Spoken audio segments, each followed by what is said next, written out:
presented by MRS Music. महिमा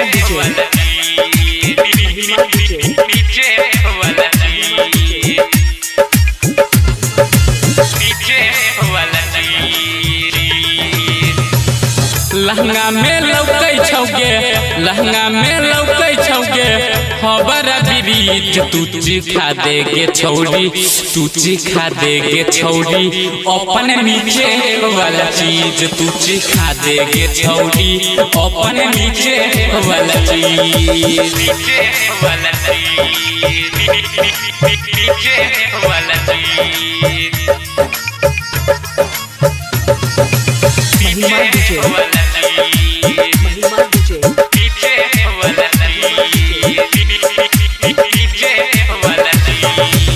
छब्बीस के कमर छौगे, 36 के सीना, छौरा के छोड़े बुढ़बो के छूटो पसीना।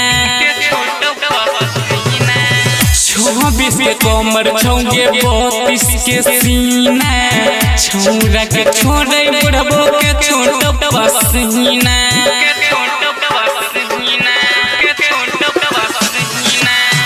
ऊपर से सुपर तोहर, ऊपर से सुपर तोहर लगे छो फ्रीज तू खा देगे छौरी, अपन नीचे वाला चीज तू खा देगे छौरी, अपन नीचे वाला चीज, नीचे वाला चीज, नीचे वाला चीज।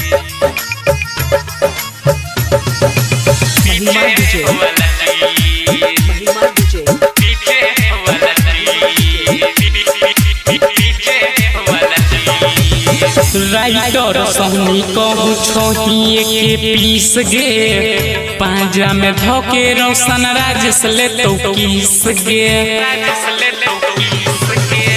राइटर सहनी कहूँ छोहिए के पीस गे, पांजा में धोके रोशन राजेश ले तो किस गे।